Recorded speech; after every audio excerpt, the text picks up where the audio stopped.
Doctor Selina হায়াত আইবির ফতুল্লা থানার 4টি হত্যা মামলা এবং নারায়ণগঞ্জ থানার পুলিশ অ্যাসাল্টের মামলায় আয়ু সোনেরেস্টের প্রেয়ার দিচ্ছে।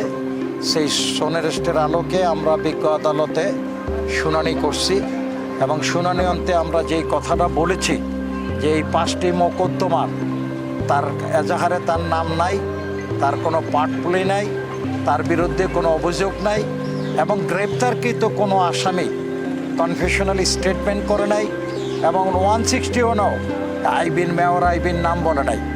9/11/2025 ইংরাজি তারিখে মহামান্য সুপ্রিম কোর্টের হাইকোর্ট বিভাগে তার 5টি মামলা শুনানি করে ব্যারিস্টার সারা হোসেন, অ্যাডভোকেট SM সিদ্দিক সহ অনেক আইনজীবী। দীর্ঘ শুনানি অন্তে মহামান্য উচ্চ আদালত আসামি ডক্টর সেলিনা হায়াত আইবির 5টি মামলার জামিন মঞ্জুর করেন। অতঃপর রাত্রে বিকালবেলা আদেশের সংবাদ পেয়ে তার প্রতিপক্ষ এবং পুলিশ প্রশাসন এই হাজতবাজকে প্রলম্বিত করার জন্য, দীর্ঘায়িত করার জন্য রাত্রেবেলা তার সোনেরেস্টের প্রেয়ার দিছে। দীর্ঘ 6 মাস যাবত উনি কারাগারে। এই 5টি মামলায় একটি মামলায়ও ইতিপূর্বে সোনেরেস্টের প্রেয়ার করে নাই এবং এই মোকদ্দমাগুলিতে অনেক গ্রেপ্তারকৃত অনেক আসামি বিজ্ঞ আদালতের দয়ায় জামিন আছে।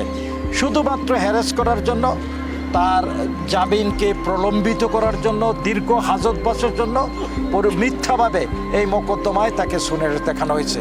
আমরা বিজ্ঞ আদালতে আমাদের বক্তব্য উপস্থাপন করেছি।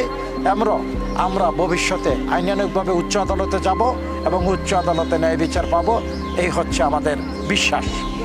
আজকে ফতুল্লা থানার 4টি হত্যা মামলা, নারায়ণগঞ্জ থানার 1টি পুলিশ অ্যাসাল্টের মোকদ্দমা, মোট 5টি মোকদ্দমায় সোনের 5টি মামলার 1টি মামলায় তার নামে এজাহারে নাই, তার বিরুদ্ধে কোনো অভিযোগ নেই।